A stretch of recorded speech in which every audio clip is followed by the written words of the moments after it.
Welcome one and all. I'm Mark Passio of WhatOnEarthIsHappening.com. Thank you all for being here today. Thank you to the organizers of the Shattering the Illusion Conference, and thank you for inviting me to speak here today. My presentation today is entitled PSYOPs, an Introduction to Occult Psychological Warfare. And this is a topic that I have been planning to speak on for many months. Was planning on doing it as part of my What on Earth is Happening podcast series. But since the Shattering the Illusion Conference presented a great opportunity to break this topic out, I decided to make a special presentation specifically for this event. So let's jump into it here today. As always, with any of my formal presentations, I always give a few caveats before we begin the actual teaching of the presentation.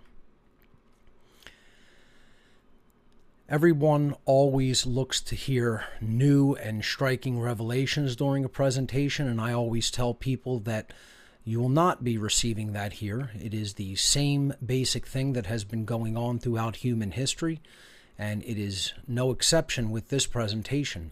I am just trying to open people's eyes to what has been taking place. So you will not be seeing or hearing anything brand new here today. As that ancient saying goes, there's nothing new under the sun. And that means that the truth is objective and eternal. It has always been here. It always will be here. All that I can do is present it in a way that is specific to my personal style with my own particular aesthetics applied to the presentation format. And that is what I attempt to do. I always tell people, if you are a psychologically immature person that is not ready to really handle harsh truths, my work is probably not for you. You probably want to start with someone who's a little bit easier to handle and might sugarcoat their delivery, because you're not going to find that with any of my work. So I tell people right up front, even at the risk of making them take off before one word is said, this isn't for you if you're a child in your mentality, regardless of your biological age. So this presentation is for psychologically mature adults who are ready and able to hear factual information and truth. It is not for those who appear to be adults bodily, but who still have the psychological mentation of a child, who attempt to think and reason, quote unquote, with their emotions. You cannot reason and come to correct conclusions through the emotions. And people who are attempting to use the emotions to come to a realization of any type of truth about what's going on in our world are going to be sorely disappointed. My presentation style is often extremely intense and at times even combative. I will not sugarcoat my words or my delivery. Some people who watch this presentation may very likely become upset or angered by what I will say during it, and so be it. If that is the case, that's fine. That will never make this material untrue. Just because someone perhaps takes offense to it or gets angered by it, it's still true. Truth by its very nature is belligerent, because it wages war at all times against all forms of deception and mind control. So again, just because you're angered by what I have to say during this presentation does not make the information contained in it untrue. And I always tell people before I begin any of my formal presentations why I do this work. It is not to be popular. It is not to make money. It is not to make friends, because telling people truth that they won't want to hear won't do any of those things. I speak publicly because I recognize that it is the right thing to do. In the crisis of overwhelming ignorance and deception in which we live, I have a personal moral obligation to communicate this truth and to communicate what I know to be taking place in our world, so that it will help others to understand that reality, so that they can then take action to do something about it and to change it. And that's what I always tell people, why they should take any action. Do it because it is the right thing to do, not because you're looking for personal reward. So Immanuel Kant said, do the right thing because it is right. And William Penn said, right is right even if everyone is against it, and wrong is wrong even if everyone is for it. Right and wrong are immutable, objective, built into the fabric of reality. It is for us to align our perceptions to objective right and wrong, and then align our behavior accordingly. So let's jump into the material with the basics of PSYOPs, or psychological operations. Let's look at the basics of what these operations and events actually are. So what are PSYOPs? PSYOPs is an abbreviation for psychological operations, a type of warfare that involves the planned use of propaganda and other psychological means to influence the opinions, emotions, attitudes, and behavior of opposition groups. Such operations are generally intended to demoralize the enemy, to break the enemy's will to fight or resist, and sometimes to render the enemy favorably disposed to one's own positions, to the enemy position. So this is what PSYOPs are. They are part of psychological warfare. They are waged at a mental level to get people to think a certain way, to advocate for certain positions, to advocate for certain actions. And they are done in a subversive manner to often get people to take the enemy's mindset or the enemy's point of view, to weaken the other side. And that's what we're going to be talking about here today, how that has been done and waged upon not only the American people, but the people of the world at large.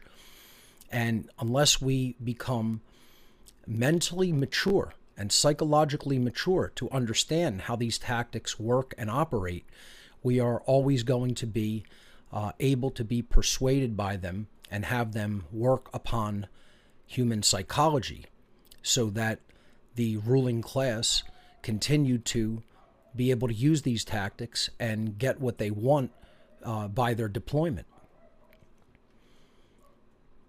There are many different types of warfare, 3 specific types in fact, but obviously there are sub-breakdowns to these types of categories.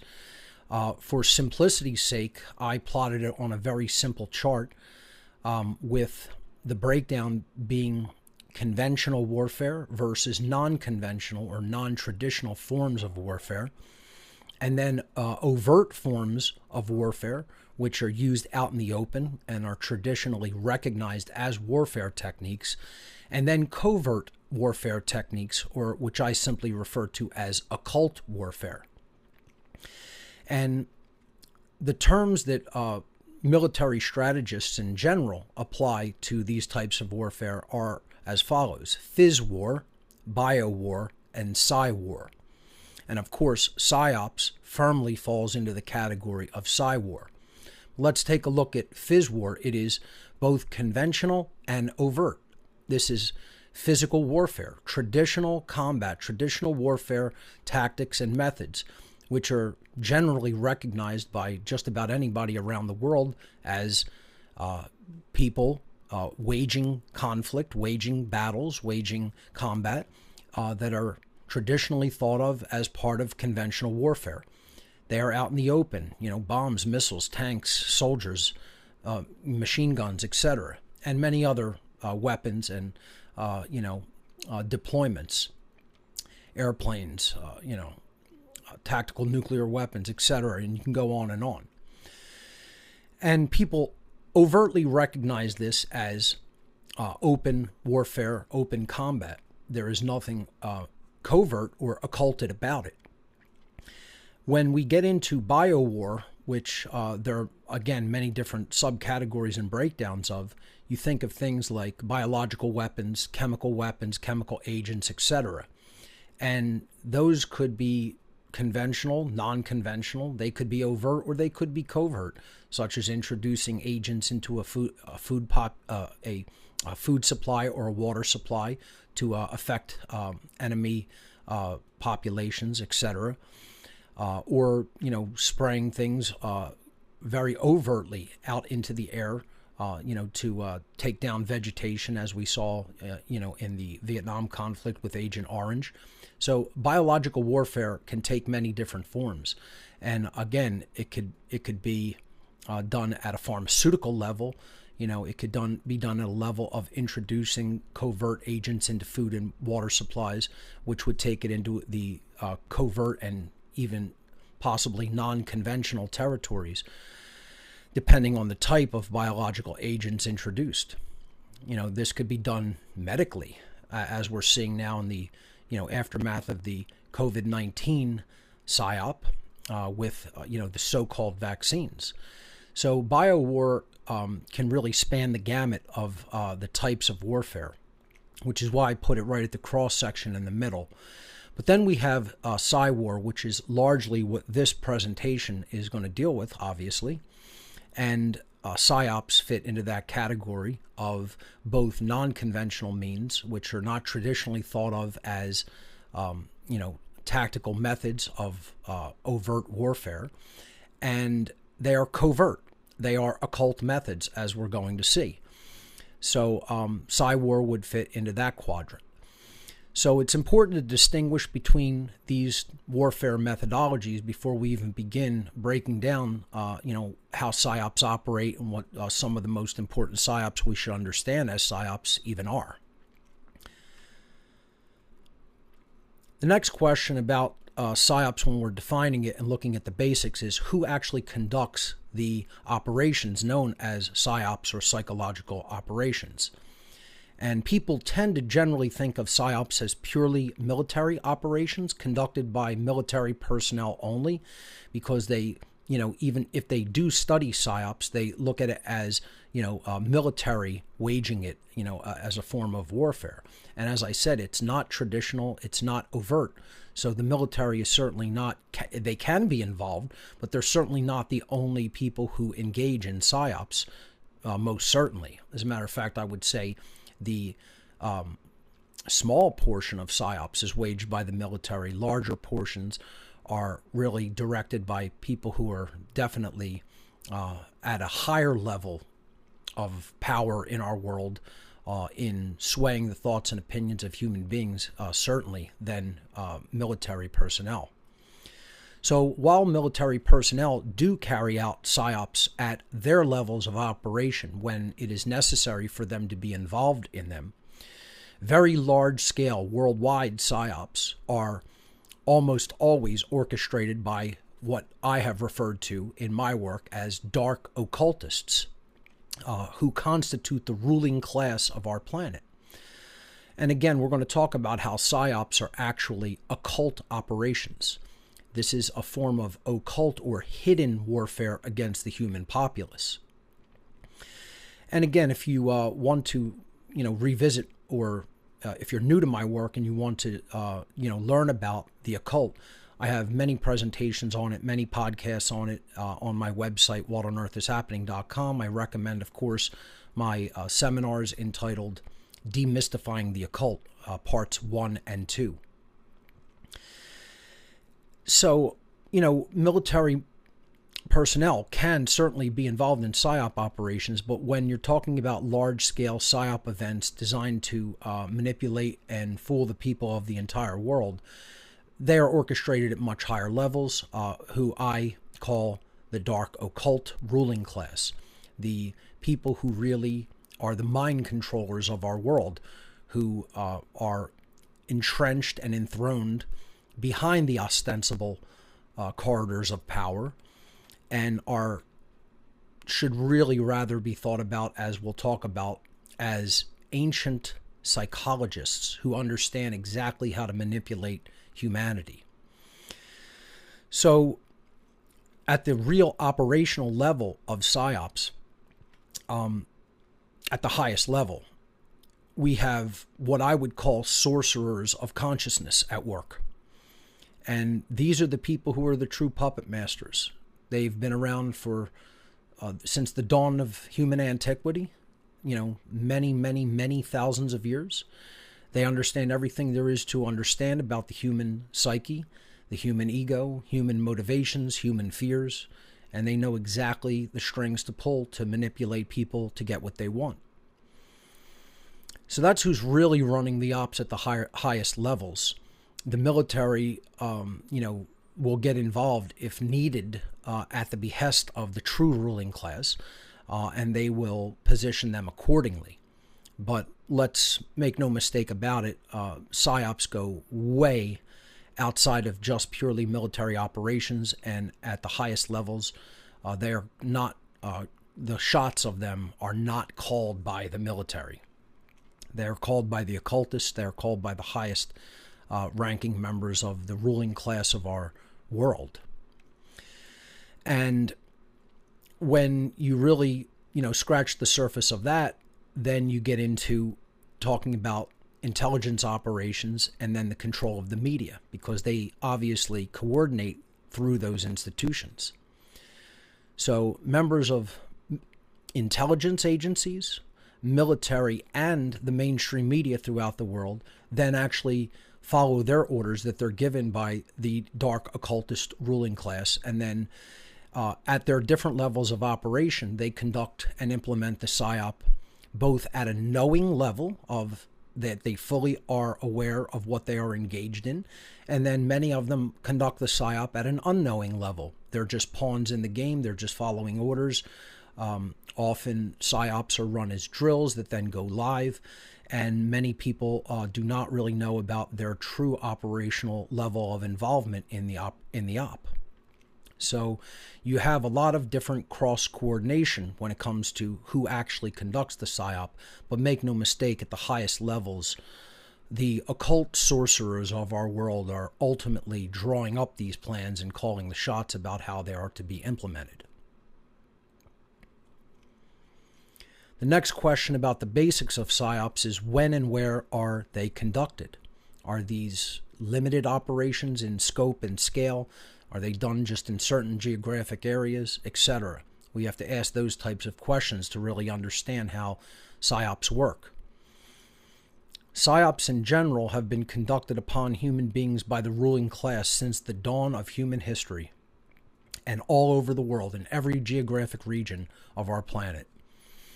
Whenever the rulers of any given geographic area consider it necessary to inject fear or confusion into the consciousness of those they rule, they will orchestrate psychological operations to tighten their grip on people's minds. Again, we have to understand the entirety of psychological warfare as constructed by the ruling class, who are occultists, to put fear into people's mind. Fear destroys consciousness. It puts us in shutdown mode, and it prevents us from thinking clearly and logically and understanding exactly what is being done to us. And the occult ruling class of our world are masters at this. They are masters at that chess game. They understand everything that they need to understand to be able to manipulate human beings. They've been at this work for tens of thousands of years, and as of right now, there's really no sign that the people are truly catching on. And again, that's why I'm making a presentation like this, to help people at a very basic level understand how these operations work, and actually, far more importantly, why they work. So let's move on. So how do PSYOPs work? Psychological warfare operations work via the manipulation of human beings through their fear, ignorance, and naivete. Again, very important factors. If people don't go into a mindset of fear, if they remain aware, if they remain knowledgeable, and they remain streetwise to how these, complete con men and manipulators work, we're not going to fall victim to these operations, to these warfare operations that are done psychologically. But if we remain fearful, if we remain ignorant, we remain very naive and not streetwise, then the PSYOP is going to continue to work upon the human psyche, just as it has throughout all human history. Human consciousness is always driven by the love or fear polarity. These are the two ultimate primal universal forces that are always at work in the human domain of consciousness. The cosmic form of love is the polarity by which consciousness is expanded and improved. So many different spiritual teachers throughout the history of humanity have explained that it's only ever been a struggle between love and fear. And again, love isn't the Hollywood romanticized version of love. It's not just romantic love. It's not even just brotherly love or platonic love. It is universal love, love for truth, love for all consciousness, love for all sentient beings, love for what is right, love for principles, etc. And that's the form of love we're talking about here that expands consciousness and improves human consciousness. And then fear, of course, is the polarity which shuts consciousness down and demoralizes and discourages human beings. Fear is the main weapon of choice in the psyop and those who are conducting it. Many forms of psyops prey upon human beings by exploiting their deep-seated fears and their desire to be kept safe, which there really is no such thing in the three-dimensional universe. We are physical beings. There are physical forces. There is no such thing as total safety. That is an illusion. And that illusion is preyed upon. It's reinforced and preyed upon by the occult ruling class. Other psyops work readily because of humanity's continued ignorance regarding human psychology and basic laws of nature. We don't know our own psyche. We don't understand our own deep-seated fears. We don't understand our own motivations, that which drives us. And we don't understand natural law. We don't understand universal principles. We don't understand universal morality. We don't understand the laws of cause and effect and the laws of consequence of behavior. And not understanding those things and being in pure ignorance of them, the bulk of humanity most certainly is, we are up against people who understand exactly how all of those things function. And when you have an extreme knowledge differential, it's going to develop into an extreme power differential every time.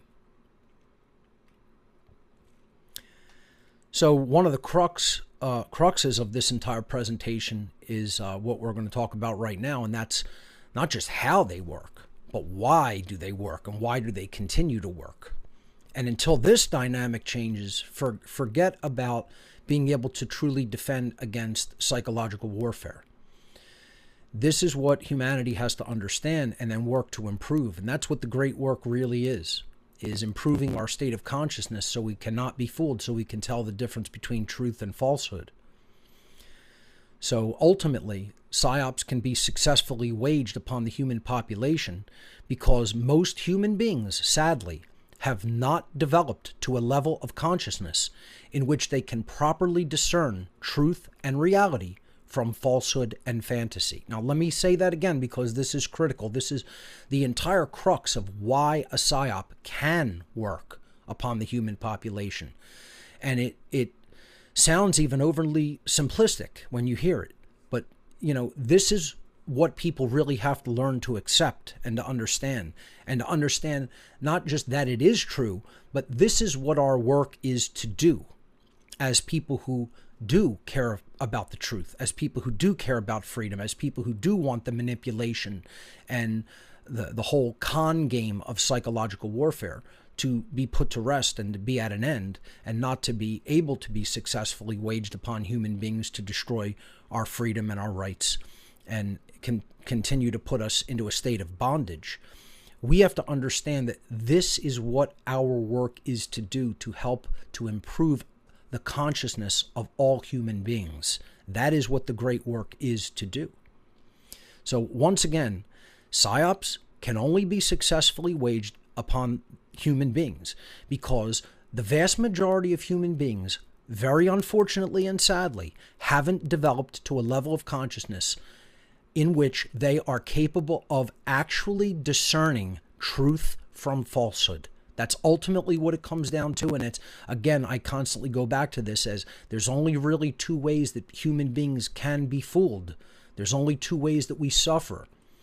We accept things that are not true, and then we act upon them, and then we suffer as a result. So we are wrong. We accept falsehood, and then we act upon it. That's the first way that we can be fooled, and the first way that human beings create self-inflicted suffering. And then the second way is we refuse to accept truth. We refuse to accept that which is true because of mental viruses that are implanted in our minds that are constantly telling us falsehood, and this isn't true when in fact is true. So if we reject the acceptance of truth and we accept falsehood in our lives, our behaviors are always going to be able to be led astray because we don't have that level of discernment to determine what is in fact true and what is in fact false. And until humanity's aggregate level of consciousness improves in that way, PSYOPs will continue to be a successful methodology to control human beings.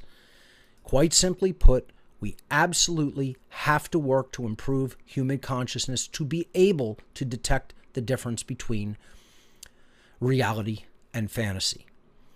And to those ends, I'm going to put up here as part of the slideshow a scale of consciousness that was basically created by David Hawkins. It's called the Hawkins Scale of Consciousness. I've actually talked about it on my podcast series. I've talked about it in some of my other work. I think it was Sacred Gift of Anger that I had this slide in and explained this logarithmic scale of consciousness that the researcher David Hawkins created. Basically, it ranges it starts really at 0, where there's no consciousness, and then it goes in a exponential fashion from shame, rated at 20, all the way up to enlightenment, rated at 700 plus, with all kinds of stages of consciousness in between: guilt, apathy, grief, fear, desire, anger, pride, courage, neutrality, willingness, acceptance, reason, love, joy, peace, enlightenment, etc. So you have very contracted forms of consciousness at the bottom being given a very low rating on the Hawkins scale, and then you have much more expanded forms of consciousness as you go higher up on the Hawkins scale. And there is a basic delineator or a dividing line that is a crux point, is a very important division point for people to understand on this, again, exponential / logarithmic scale of consciousness. And that is approximately at Hawkins' 200 point in his scale. And this is the critical dividing line in the consciousness scale. Again, it's almost right in the middle, practically right in the middle of the entire scale. And you see that it actually falls at the level of courage. Okay? So it's actually a courage that often determines what we are willing to confront and look at and accept. And that's the actual dividing line right there.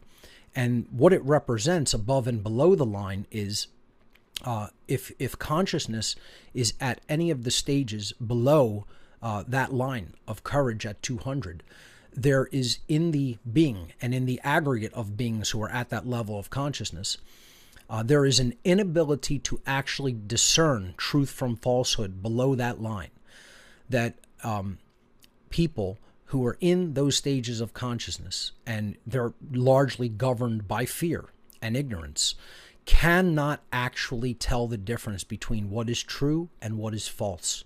They do not have the actual ability in the totality of their consciousness to be able to discern the difference between truth and reality and falsehood and fantasy. They cannot do it, okay, until they work to bring their consciousness up to a higher level and evolve in that way in consciousness. And above that line, human beings are at a form of consciousness in which they are able to discern truth from falsehood. They can tell the difference between truth and lies. And this is what the great work is to do. It's to improve human consciousness in the aggregate, to reshape and remold the human psychology. That can be done. It's very, very workable. It is able to be improved if it is worked. And that's what the great work is to do, to improve consciousness such that more and more human beings are able to discern truth from falsehood. It can be done, but people have to be willing to do it and do that work.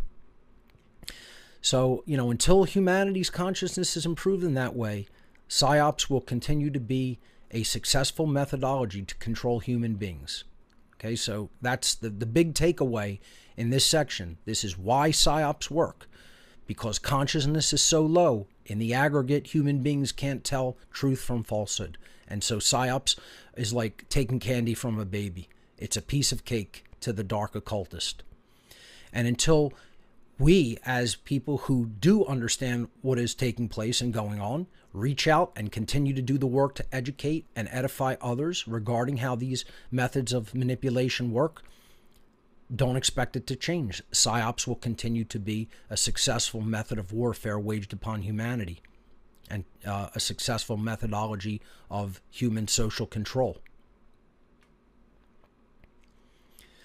Let's look at this section that I call PSYOPs and the occult, because PSYOPs are occult operations. I would say that psychological warfare firmly fits into the footing, into the definition of being occult information and occult knowledge. And it is one of the ways that dark occultism actually wields the knowledge that it possesses against the people as a form of manipulation and control. So PSYOPs are occult ops.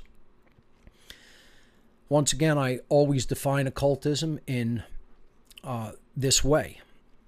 It's a body of science which is not widely known to the general population, consisting of hidden knowledge about the workings of the human psyche and the laws of nature, both the seen laws or physical laws and unseen laws or spiritual laws, the laws of morality, the laws of behavioral consequence, natural law, in other words.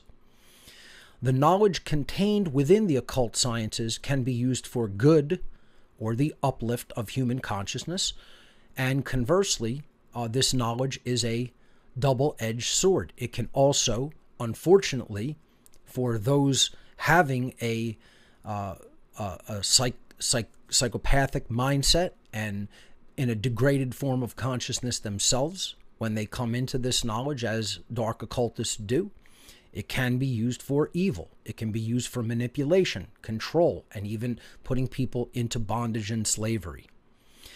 And that's what PSYOPs ultimately are doing. They are using the knowledge of the occult world, of occult teachings since time immemorial, which are ultimately about human psychology and spirituality, and that have been hidden to create a power differential between the ruling class and those who they rule.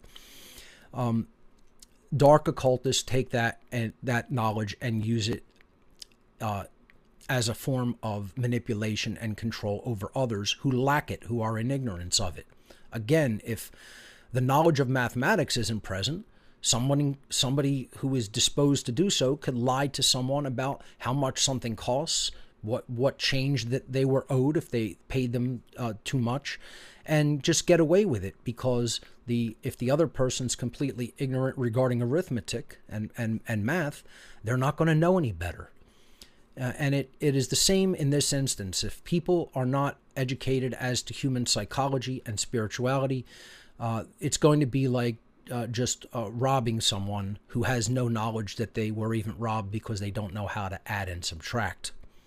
That is literally how easy it is for these dark occult sorcerers to continue to get away with manipulating people like this.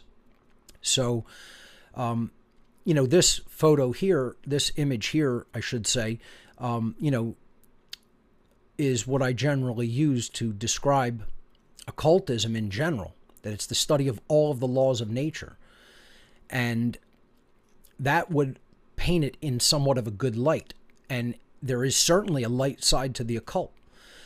But the next image that I'm going to replace this with is, I think, one of the most perfect images that I would say describes the modern dark occultist, and that is this. You see, we tend to think of, because of Hollywood imagery and stories of Satanists, dark Luciferians, dark occultists, just the psychological rulers of our world as somehow being looking like Voldemort or something from Harry Potter, or looking like a wizard, or looking like, some dark-robed figure, walking through a castle or walking out into the woods to conduct a bonfire-lit ceremony. And really nothing could be further from the truth. As I've described over and over again, you're more likely to find dark occultists, Satanists, Luciferians, dark Luciferians, etc., in a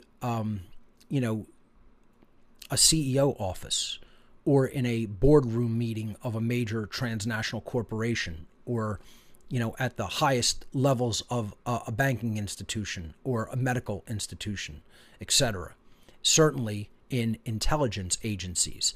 I would say that's where they're largely concentrated and certainly running psyops from within, because of the ability to concentrate knowledge and coordinate the operation. So this is the level that the dark sorcerer is actually working from, and more likely what they would actually look like in the real world. Certainly far more than how any Hollywood depiction might ever depict them. So dark occultists have deliberately hidden the knowledge of the occult world in order to create and maintain a power differential between those who hold such knowledge and those who remain ignorant of such knowledge.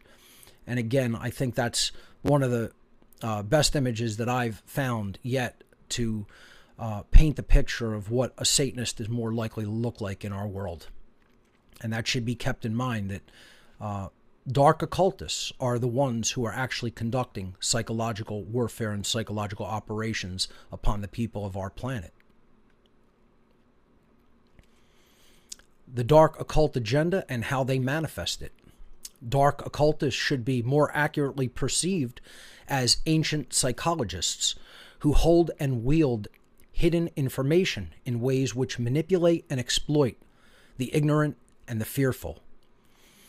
Through the power differential they gain by way of manipulating those who remain in ignorance of this critical occult knowledge, this small minority who are in the know wish to permanently enslave the masses of humanity and effectively become God on earth. That is their religion. That is how they see themselves. They are technocrats. They are trying to implement a globalist technocracy. I call the rulers of our world a technocratic occultocracy. I think it's one of the best terms that has really been applied to who rules our world and how it is ruled. It is done through modern technology, and it is done occultically through psychological means and also pharmaceutical means, certainly. And the rulers of our society, the actual entrenched ruling class, again, seated and enthroned and unable to be voted out behind the ostensible institutions of power, are these types of occultists. They are transhumanists in many instances. They are certainly technocrats and advocate for a technocratic globalist world, and they are occultists. So we don't have a patriarchy. We don't have a matriarchy. We don't even have a society that's ultimately ruled by government, even though that is the method by which they implement their control. Our world is ruled by a technocratic occultocracy. And let's look at some of the types of psyops that they employ. So our main sections that we're going to cover through the rest of the presentation are going to be the types of psyops that they wage. We're going to break them down into 5 different categories or types of psyop operations in general, 5 categories of psychological warfare. Then we're going to look at examples of specific psyops and look at what type they were, when they happened, what their ostensible happenings were. I call that the public sell, right? What did they sell to the public? What was the official narrative that they sold to the public? Because the public is gullible and naive and ignorant and fearful. And then we're going to look at the true reason for the op, okay, when we go into the section on actual breakdown of infamous psyops. And then to close the presentation, I'm going to talk about what can we do to work human psychology such that we work on our psychology in ways that help us to defend against accepting psyops when they come about, so that we don't immediately react, and so that we are able to recognize them as a psyop and not be fooled. So let's jump into this section, which is entitled Types of Psyops. The first type of psychological warfare operation is what I label, and one of the 5 main types as I break down psyop operations, as demoralization psyops. So demoralization psyops are types of psychological operations which are conducted to mentally weaken a population by making them feel hopeless or powerless to effect change. Demoralization is often, as a general strategy, as a general psychological methodology, is often the very first step in carrying out short-term political coups or long-term cultural disintegration. And I would say that these are the ways, these are the methods by which enemy forces first begin their attack. Before they do anything to a greater extent, they're always going to attempt to demoralize the opposing population or the enemy population. This is what we have to keep in mind, is that, and as we'll see in the modern day, we were led into the era of modern psyops through demoralization operations. So again, they are conducted to mentally weaken the population, make people feel depressed, make people feel powerless, make them feel like there's nothing I can do, I can't affect change. These are all forces that are far beyond my ability to do anything about, when in fact that is not true. And the main thing that people can do is to speak out about it and tell the truth about it, and make the voice of the truth stronger than the voice of the lie. That's a tall task, but it can be done. But people have to stop holding their tongue. They have to stop being afraid of what other people will think about them. And they have to speak because it is the correct and moral thing to do. Not looking for any personal reward. Not that it's going to make their life easier or more comfortable, because more likely than not, it is not. We have to simply choose to tell the truth because that is the correct and moral thing to do. So this is the first category of psyop, psychological warfare operations. Let's look at the second category. The second category is a very popular one. It is the false flag psyops.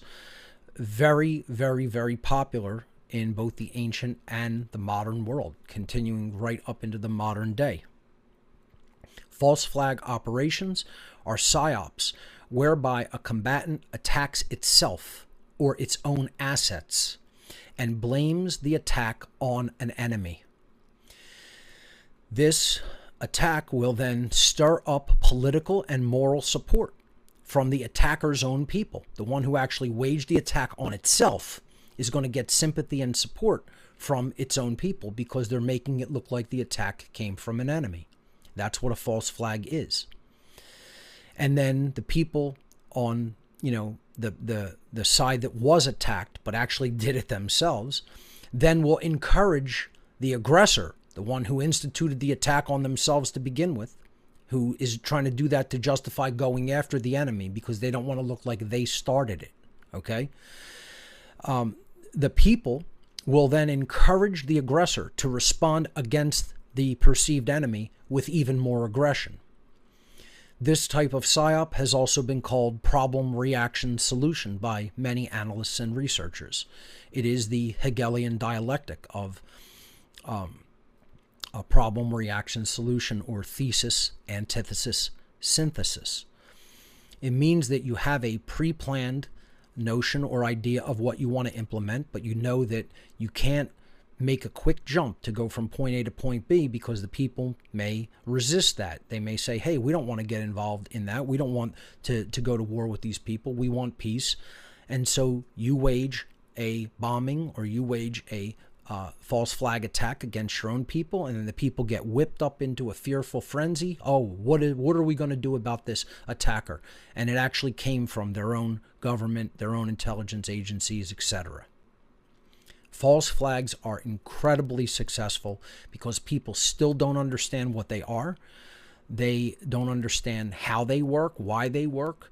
They can't comprehend the evil that would have to be present in a mind to want to do these type of things. And here on the left, you see, the stereotypical false flag, that may be the beginning in modern history, at least, of false flag operations. The document, this was the introductory page of the entire cache of documents that represented Operation Northwoods, which was a planned but never implemented attack upon the U.S. mainland to blame it on Cuba as a pretext for an invasion of the island of Cuba during the 1970s. This actually never was brought out and used, but it has been declassified, and we know that agencies inside the United States government were perfectly willing to have a false attack that they did on the U.S. homeland, in the continental United States, and then blame it on Cuba as a pretext to invade. And, many, many, many other false flag PSYOPs have certainly been conducted since. So false flag PSYOPs is the category of PSYOPs number 2. Let's look at the third. The third category of PSYOPs is what I call disinformation PSYOPs. So disinfo PSYOPs, or disinformation PSYOPs, inject false information into targeted data sets in order to lead people away from truth, promote beliefs that weaken or harm an enemy, give people a false sense of hope, or to make certain groups of people look foolish or gullible in the eyes of others. So this is a very sophisticated form of psychological warfare. And it's more subtle than something like false flags or even a demoralization PSYOP. This is one of the categories that is increasingly being used and waged upon the human public in the modern day. And it's because disinfo PSYOPs, because of the presence of the internet, can go so viral that they can basically move throughout the human population at an incredibly fast speed due to technology and the ability to transmit information all over the world very, very quickly, certainly at speeds that were not possible in former decades. So again, you're going to take information that is not true, you're going to inject it into the public consciousness to get people to latch onto it and believe it in an almost religious, fervorous way, so that you're actually getting people to do things that are wrong, to take positions that are incorrect, that are going to lead them nowhere. They're going to, leave them chasing something that is ultimately not true and worthless, and that makes them look bad, that wastes their energy, that even could give them a sense of false hope that someone's coming to save them, or that the situation is in hand when it most certainly is not. Or just to make them look like idiots, just to make them look like they don't have the ability to reason, that they don't have the ability to really understand reality. And unfortunately, the sad truth about it is that most people do not. Most people cannot reason at that level because they're simply not intelligent enough yet. They're simply still at a low level of consciousness where they cannot perceive truth versus falsehood. And it's very sad. It's extremely sad. It's a frustrating situation. It's a situation that, I've been working for the last 15 years of my life to try to help bring some improvement to. And it's, it can seem like a losing battle at times because the masters of our reality at the current time can bring out these disinfo psyops and seemingly change the game at a moment's notice and create a whole new pathway of division and deception, and they get a whole lot of people biting that bait, and they hook them and they reel them in. And we're going to talk about a couple of those types of psyops a little bit later when we break down specific infamous psyops that have been waged on us over the last many centuries. So that is the, I believe that's the third or fourth category.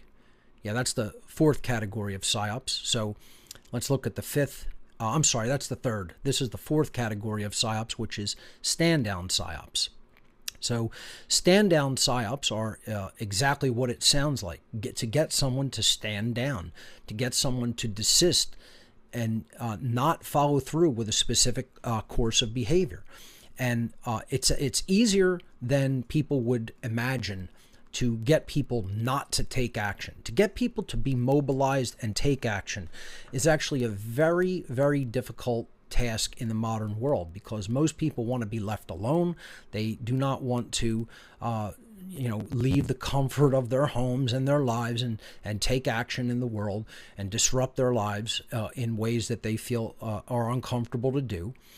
And stand-down psyops are something that make people basically feel like, I don't have to do anything because someone has my interest in mind, and they have this, and it's assured and it's in hand, and I don't actually have to get involved myself and take up that level of sacrifice and discomfort in my own life.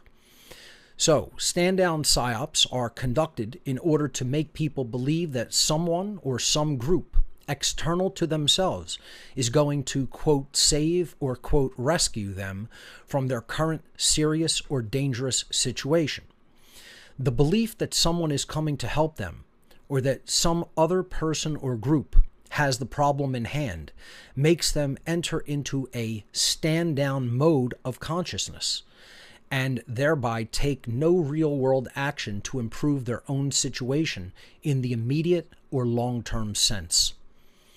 So I hope what I've written there really accurately describes why stand-down psyops are actually so powerful.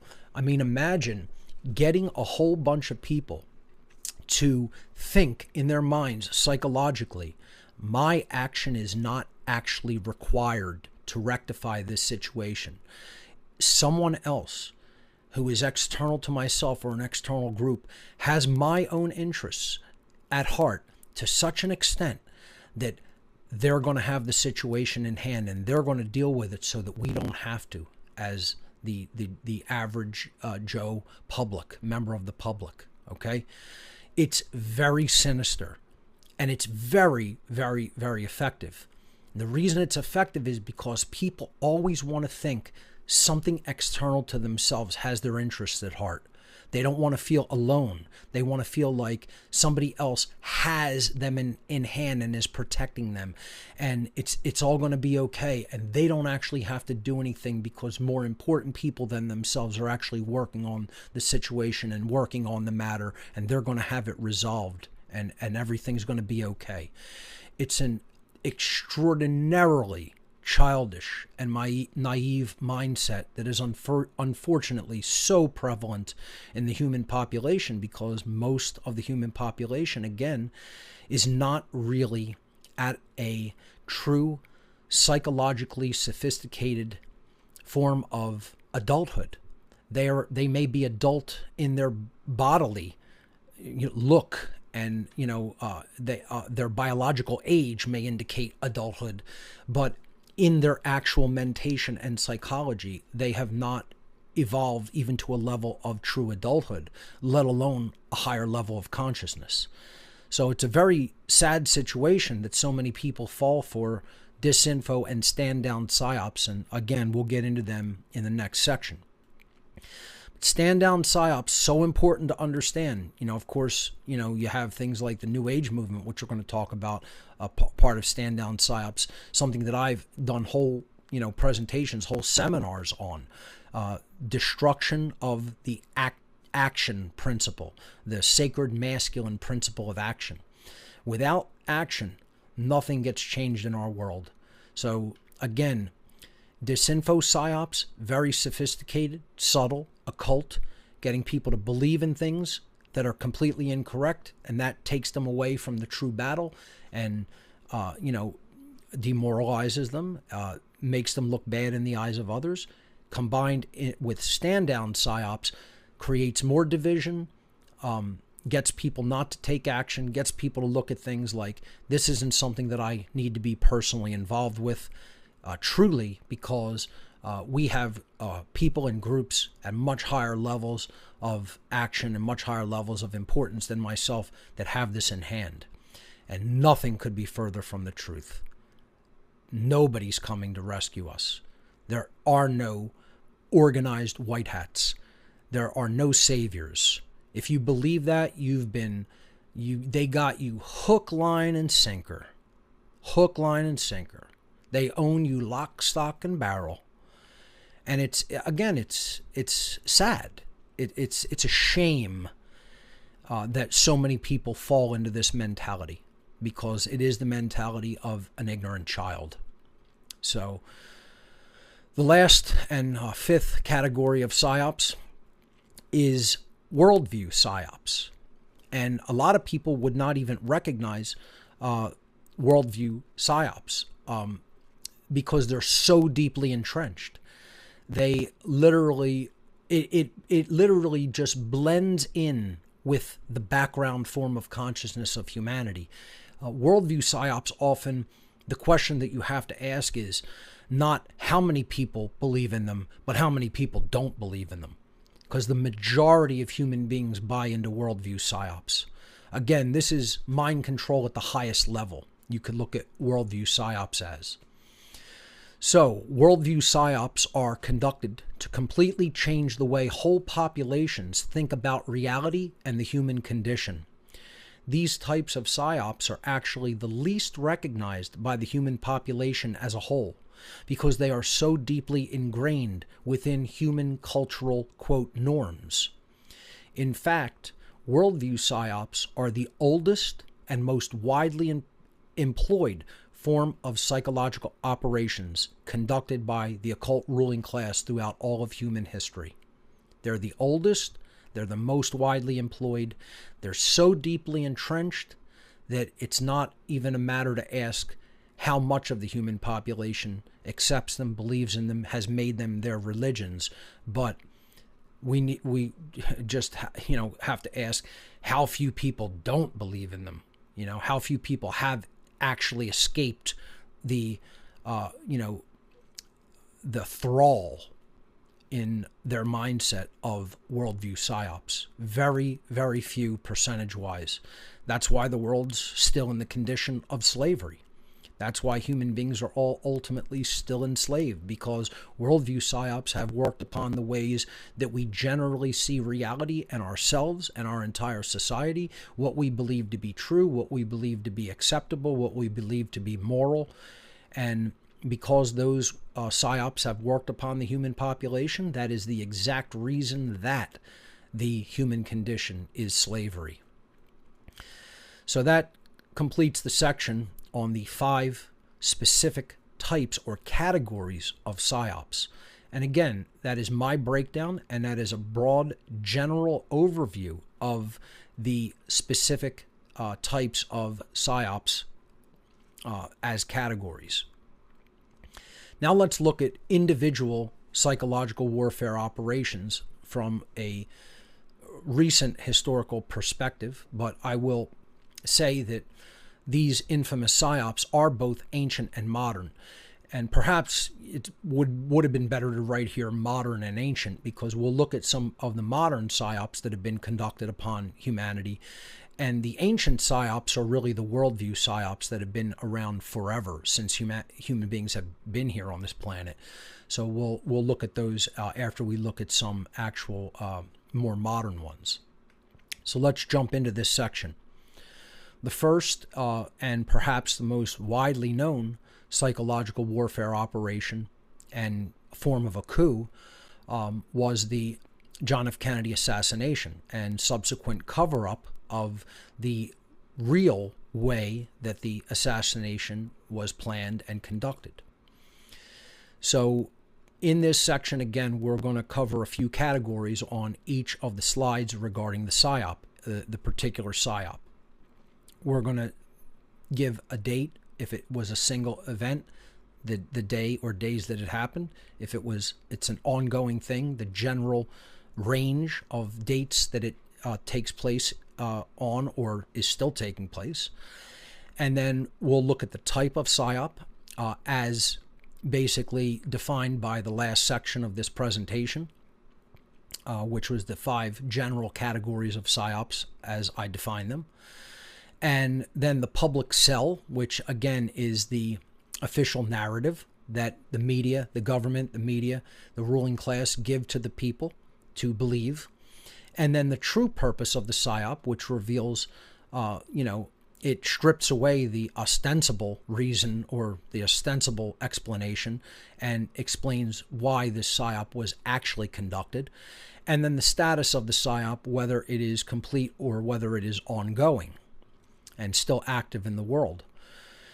So the date of the Kennedy assassination was November 22nd, 1963. The PSYOP type was a demoralization PSYOP first and foremost. And again, demoralization is one of the first things that is done when a coup is being planned or waged. You could call this a political coup straight up as well. But I think the deeper motivation of the PSYOP is the complete demoralization of the American people by, the assassination, the ritual assassination of a seated president of the United States in broad daylight in Texas. So the public sell on the Kennedy assassination, of course, and then, this was all put forward in the Warren report investigation, was a lone gunman assassinated the president of the United States, Lee Harvey Oswald, who then himself is then executed, days later. And, it's probably one of the most ridiculous sells to the public that has ever been made. Still, the public has not pressed for the truth to come out about it. Still, classified documents and have not come forward. And the truth about this operation has still not been told to the American people, not ever going to be told by the American people by government in any way. But they have not really pressed the truth about it, for the truth about it. And that's how things escalate, right? It's almost like you could see PSYOPs as tests of the human soul, tests of the human spirit. What will we put up with? What will we accept? How increasingly ridiculous of explanations and narratives will we just be allowed to be crammed down our throat, and that we'll just say, oh yeah, I accept that as the truth, whatever the government says, whatever the media says. It's as if the universe is actually testing us and saying, are you willing to accept this insult to your soul? And if so, you'll have more and greater and bigger ones that'll affect your lives in deeper ways and bring the evil more to your own house, to your own home, and ones you actually love. And this is what is really taking place. This is what's going on. More and more and more. More and more evil is going to come out in the open. And it's going to escalate continually until we tell the truth, until we accept the truth and speak the truth and get others to accept the truth. Because we have been completely lied to and we've swallowed the lie. We've not only swallowed the lie, we've helped the liars to reinforce their lies and help them to reinforce those lies in the minds of others by the way we speak or by the way we just accept their narrative instead of speaking what is true. So that was the public sell, the lone bullet theory, the single bullet theory, the most ridiculous asinine explanation for anybody with a reasonable modicum of intelligence, understanding of ballistics, understanding of marksmanship. Not only that, but who has any inkling of how intelligent operations and the Secret Service, etc., work and are deployed, and then are simply pulled away at the moment where the headshots are going to be taken, etc. It's completely and utterly ludicrous at every single solitary level, as are all of the psyops we're going to talk about. Completely ludicrous by their official narratives at every single level of explanation by government and media according to their official narratives, because it's a form of occultic mockery. They are telling the public through their narratives, look at the garbage we'll get you to believe and accept into your own mind, and tell yourself that's the truth just because we told it to you. It's a whole, caveat emptor psychology, beware of buying into this narrative, and yet we don't even heed the warning. They're giving us the most ridiculous explanations that a child could unwind and unravel and figure out the complete illogic contained within their narrative, and yet the public still will not challenge it because of how fearful and ignorant they are and how naive they are. So the true purpose of this PSYOP, this demoralization PSYOP, it was an intelligence agency coup to advance the globalist agenda and to demoralize the American public. It was also done to install, in the aftermath, when the Warren Commission report came out and people totally rejected it. Many people, not everyone, but many people said this is ridiculous, it's nonsense. They began calling them conspiracy theorists, and this was done to justify and to set up for the future, basically telling the public, you must accept our narratives or be labeled a conspiracy theorist and a fringe kook, and they put that term into the public lexicon. That's when conspiracy theorist was actually originally coined and introduced into the public lexicon. And that, of course, is done to discourage debate about anything that's truly important in our society, and to discourage anybody who is speaking out against the official political and social narratives of the day. That was the true purpose, ultimately. Served many different interests. You're installing people who are going to advance the globalist agenda into the political world. There's obviously banking interests that are being served, which Kennedy was allegedly working, to start moving against, perhaps.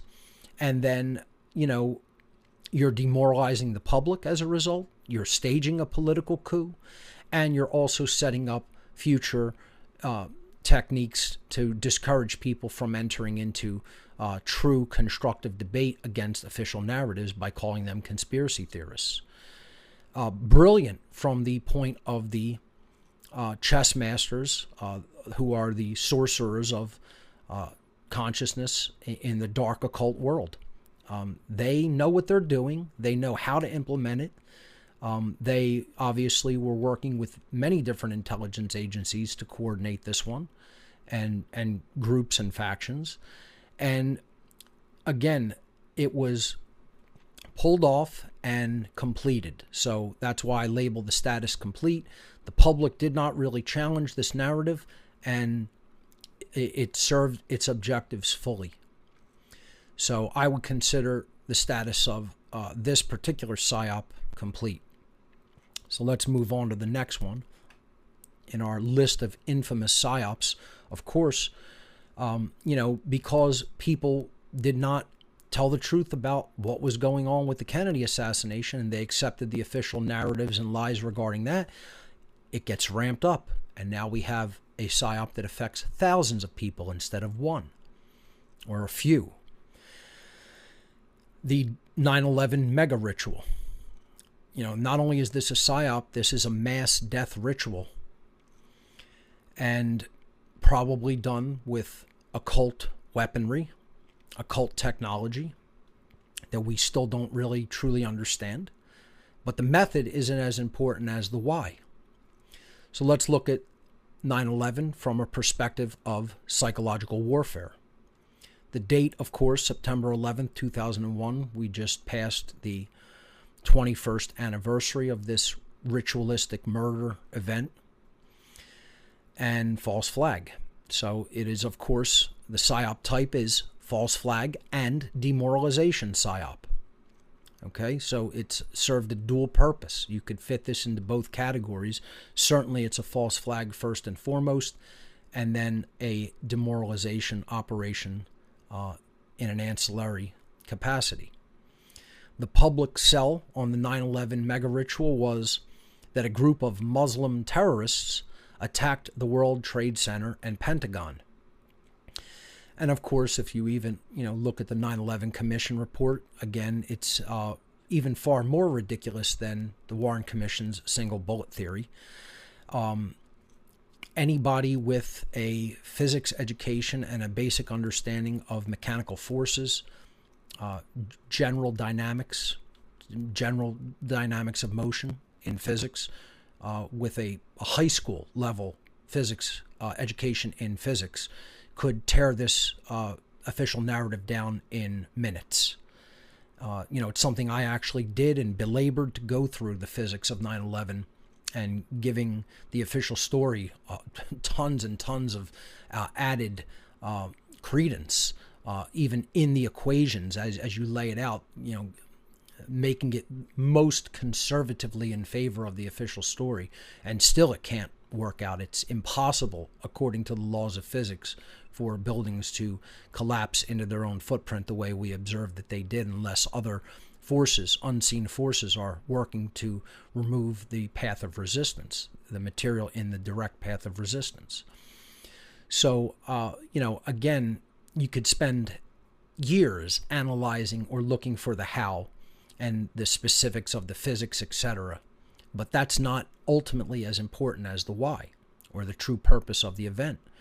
The true purpose of this PSYOP was to make the public afraid of terrorism to such an extent that they will submit to the rape of their freedom in the name of security, so-called security, and that they will support wars of aggression for other nations' natural resources, as we saw when we then subsequently went into Afghanistan and Iraq for oil, natural gas, obviously even drugs, which were ramped up the opium operation, led to the opium epidemic, and all of the political ramifications, the creation of the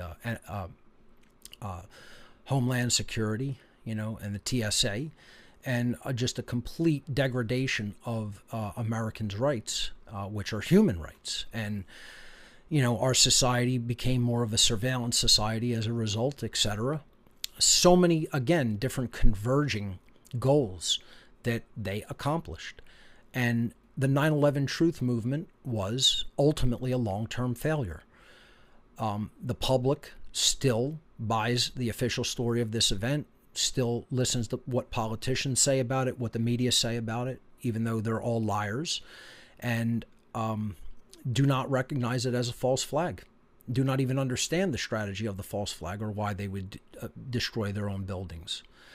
And again, it's an occult operation. I broke down all of the occult symbolism of the event, all the occult numerology of the event in my former presentations and podcasts. I would label the status of the 9/11 ritual event complete. So we failed to bring the truth out about that, and so it ramps up. 3,000 people dead in that one, and then we see more subsequent death in other false flag events. The Oklahoma City bombing obviously preceded 9/11.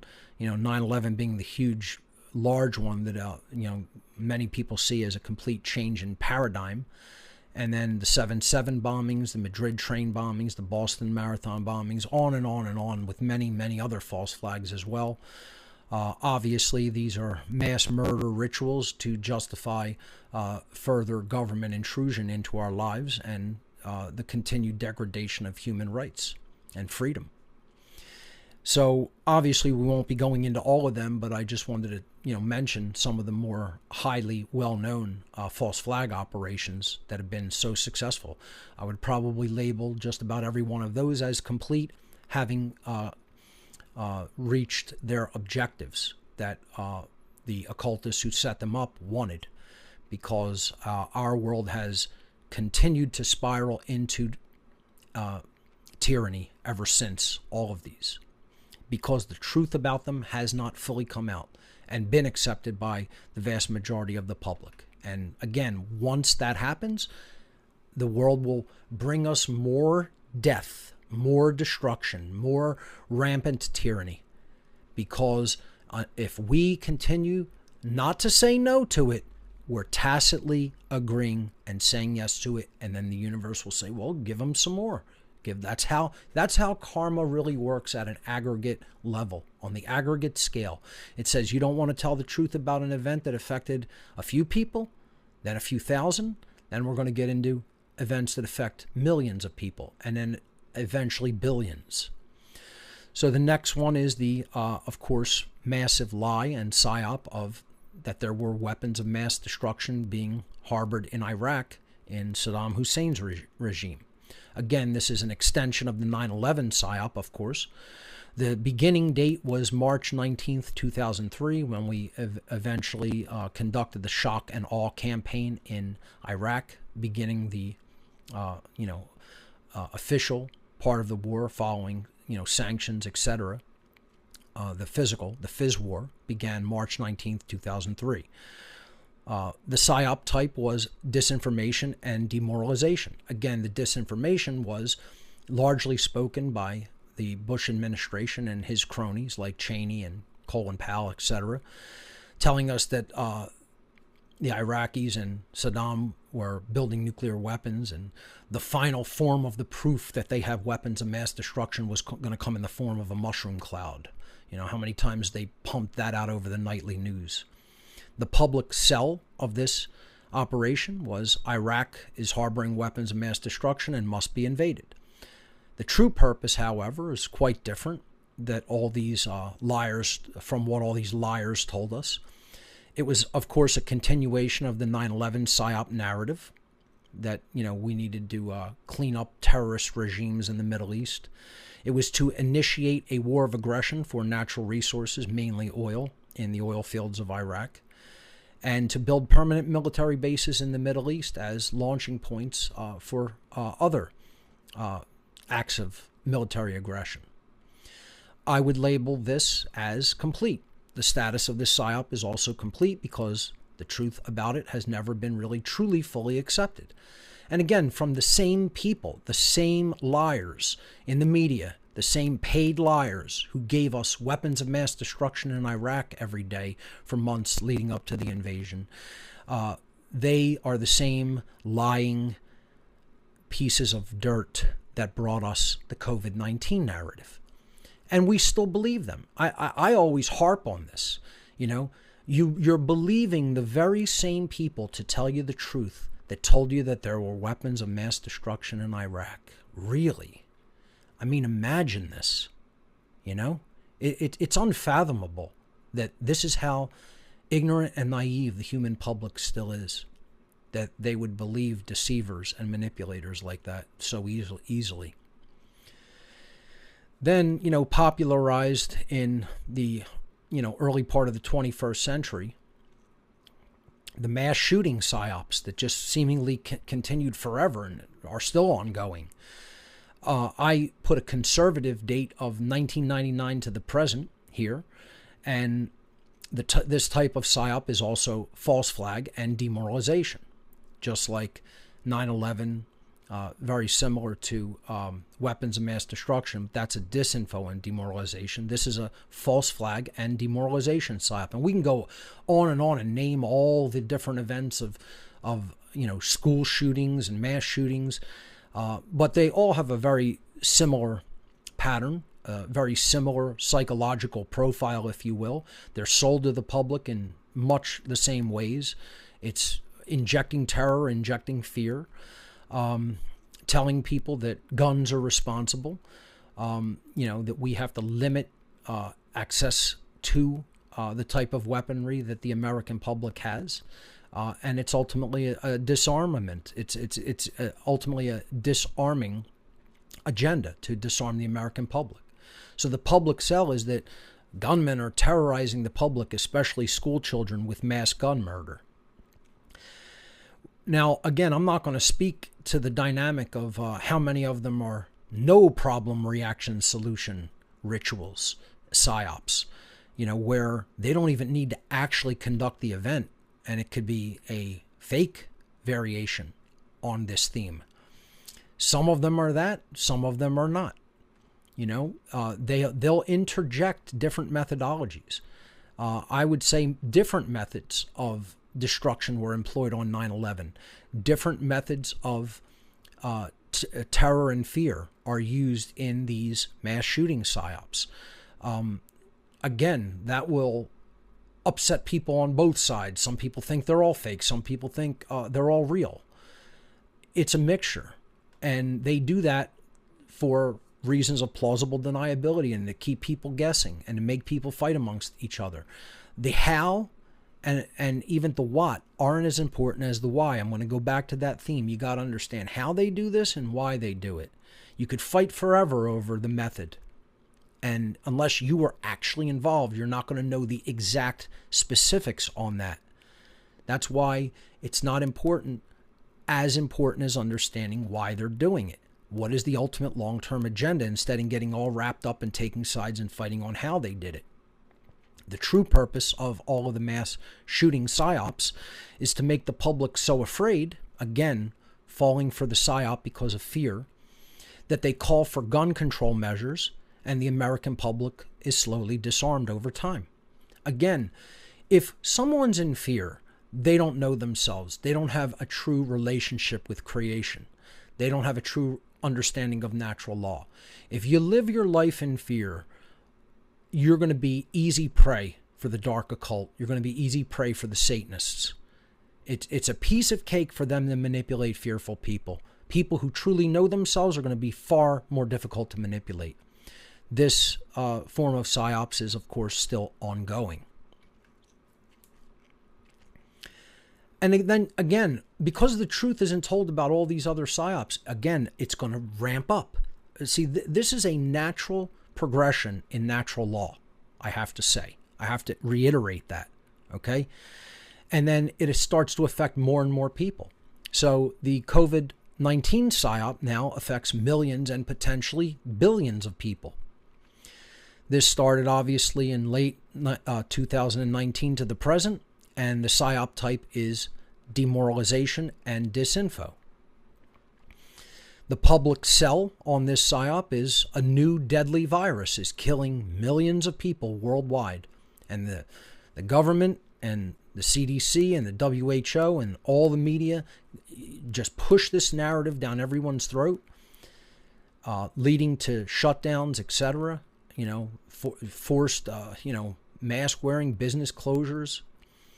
And then eventually the vaccine agenda, so-called vaccine.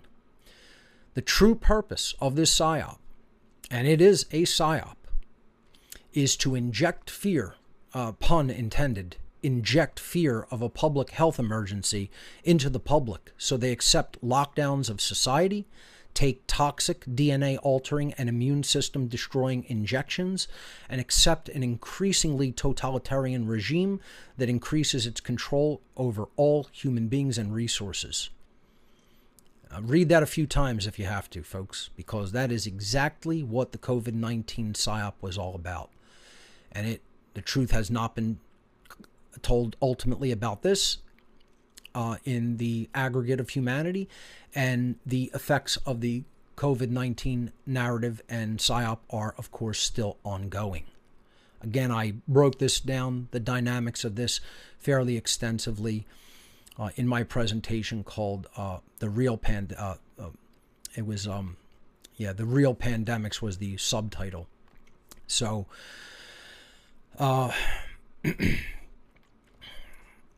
it was, I can't recall the full title. Well, it's not important, but the real pandemics was the subtitle, and I, basically dispelled a worldview violence. That's it. Worldview violence and the real pandemics was when I really broke down the type of psyop that the COVID-19 narrative was, and all of the worldview changes that they were trying to force down our throats. So you could even look at the COVID-19 psyop as a worldview psyop, in addition to being both a demoralization psyop to demoralize the public, and also completely weaken the economy of the entire world, to put people in a further state of fear and further mindset where they'll give control to governments and technocrats.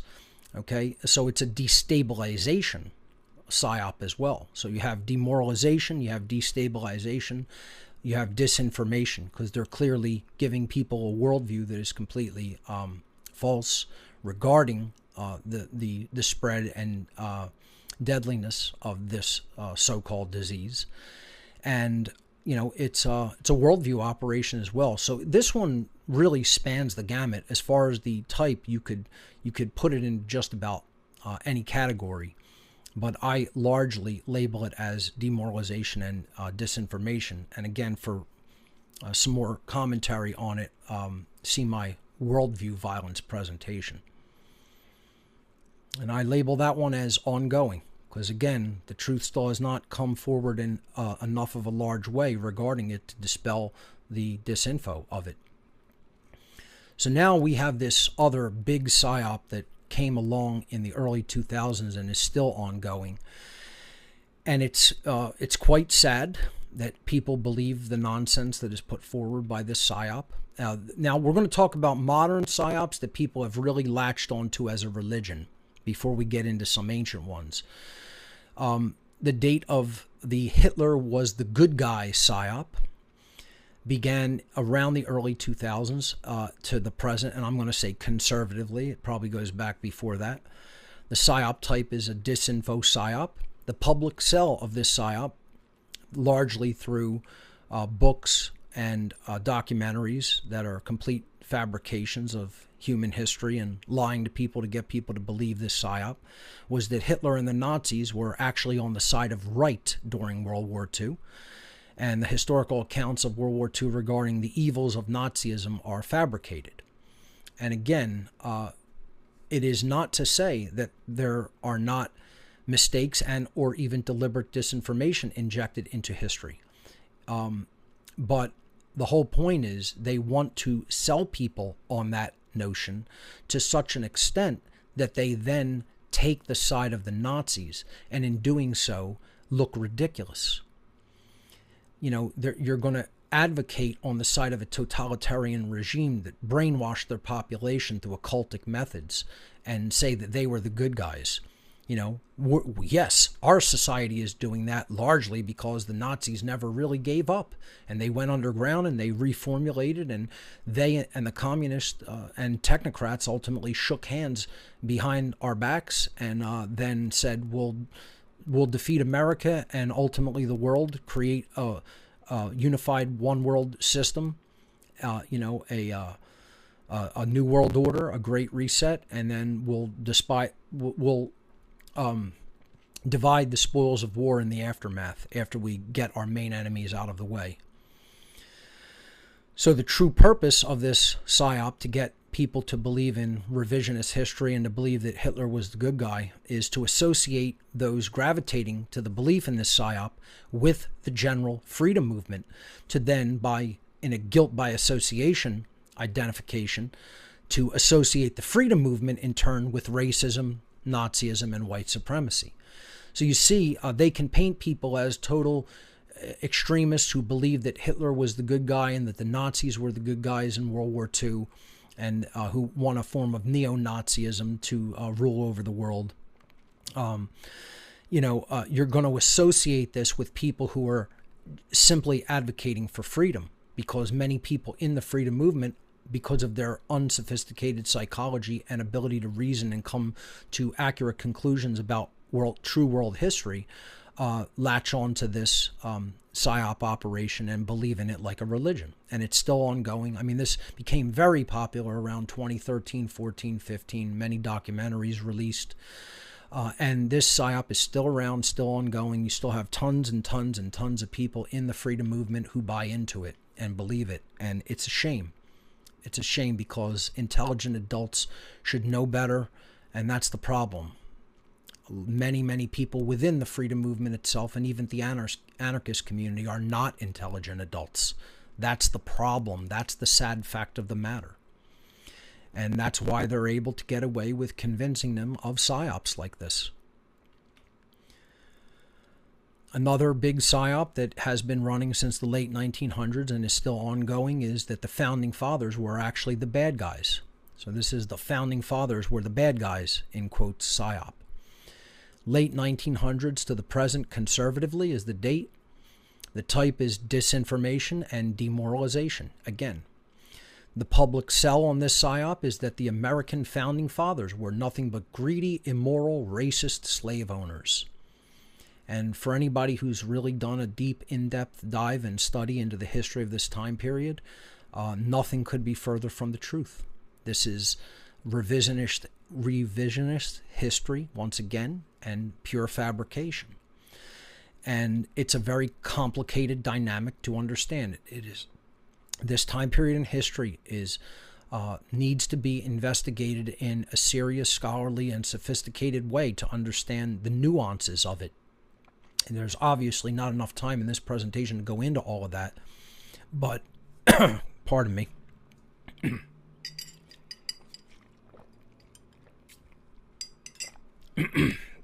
But, you know, for the purpose of this presentation, we're just going to talk about what they're trying to get the public to believe in and then what the real purpose of it is. So if you could demoralize people to believe that the people who ultimately started the modern freedom movement, the idea, the philosophy of freedom, and tried to create a place where people could live in a sovereign capacity originally, and then obviously that has degraded ever since those original founding ideas of America were put forward. You know, if you could demoralize them to believe, oh no, these people were just evil the whole time, people will actually lose faith in the very concept of freedom itself. That's the PSYOP. So the true purpose is that this is a cultural Marxist agenda, part of the cultural Marxist agenda, to make Americans demoralized regarding their cultural heritage, and to make people disinterested in reading the Founding Fathers and other early Americans' writings related to human freedom, and to make them disinterested in the philosophy of freedom in general. That's how sophisticated the PSYOP of painting the Founding Fathers as greedy, racist white slave owners is. Because if you understand, many of them did not agree with the practices of slavery as were practiced in the colonial days in early America. They constantly had debates over it. Many people advocated for abolition very early on, even prior to the writing of the Declaration of Independence. This is never spoken of, but they're just all painted with the broad brush of they're all just, you know, immoral and agreed with and continued to condone slavery, and that is simply not the case. As a matter of fact, Benjamin Franklin helped to establish one of the first abolitionist societies in America. So, and Thomas Jefferson wrote anti-slavery clauses in the Declaration of Independence, which he was then forced to strike by Southern colonists who threatened to walk out of the Continental Congress and not adopt the motion for American independence. So it's a complicated dynamic that requires much, much further study. Clearly not enough time to go into that for the course of this presentation. And then we come to one of the biggest PSYOPs that's been being run in modern history in the last decade, and that is the Flat Earth PSYOP. Again, so many people have latched onto this one that it has absolutely become an established religion. I would call the Flat Earth PSYOP a new religion. That is how deeply ingrained this PSYOP is into people's psychology in the modern world. The date of this PSYOP, it's been going on for thousands of years, but the date in the modern world was probably in the early 2010s when this was completely reinvigorated and reworked for the modern public. So it's been going on since at least the early 2010s to the present, very conservatively. The type of PSYOP here is disinformation PSYOP. The public sell is that the Earth has no curvature and is simply a flat plane underneath a domed firmament of some type, a domed bubble. And again, it seems sad to even have to explain that people actually believe this, because they have such an unsophisticated understanding of mathematics, geometry, motion dynamics, physics, basic measurements, basic scientific experimentation and discovery. And that's the purpose. They're taking something that people without those attributes and characteristics could easily interpret in a way that they want to be true. And again, many flat earthers see this PSYOP as the belief in it as proof of the existence of God, because only God can create a structure like that. It's one of the main things that they fall back on, showing that it is a religious PSYOP in its nature. Occultists within the intelligence agencies invented this entire thing and gave it to the American public, gave it to the world public, I should say, put it on the world stage back in the early 2010s, mid-2010s approximately.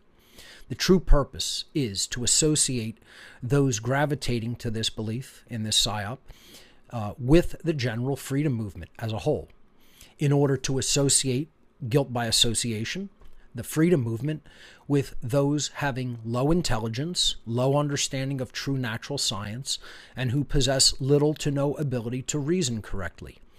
And once again, it's not my purpose here to go into refutations of the Flat Earth PSYOP. That could be done, by any individual. I'm explaining here how this is a psychological warfare operation as a guilt by association tactic. There's many, many visual proofs of the failure of the flat earth model. And I mean actual observable, simple physical proofs. I tell people you can accomplish this with $20 and approximately 12 hours of your time. That's all you need to give the investigation to prove that the model of the flat earth is incorrect. Their model would postulate that the sun rotates above the earth, casting shadow on half and light on half of the disk, and that the rising and setting are merely visual dynamics of perspective as the sun comes closer at dawn and then moves further away from you at sunset. Well, this is easily testable with a pair of solar observation glasses available for $10 on the internet, and a digital caliper to measure the apparent size of the sun in the sky during its trajectory across the sky during the course of approximately 12 hours and half of a day. So a digital caliper will cost you about $10 to $12. So for about $20 approximately, and 12 hours of your time, all you have to do is visually observe that the sun does not change in apparent size during the day, as the model would predict. Forget about measuring curvature, looking for curvature. The model, if it is true, will hold up to investigation. The model postulates the sun will come closer to you during noon of any given day, and it will be further away from you because of perspective, again, distance and perspective, at rising and setting. the simple observation of the sun will prove that that is not true. You can measure it and get the same results during the course of the time that the sun rises until the time it sets. It's a very simple visual experiment that can be done for $20 and 12 hours of your time. Flat earthers will not do it because they want to stay attached to their religion. The other one I always ask flat earthers is just, explain how a lunar eclipse works on the flat earth model. And they have invented objects that are not able to be seen or any characteristics able to be identified.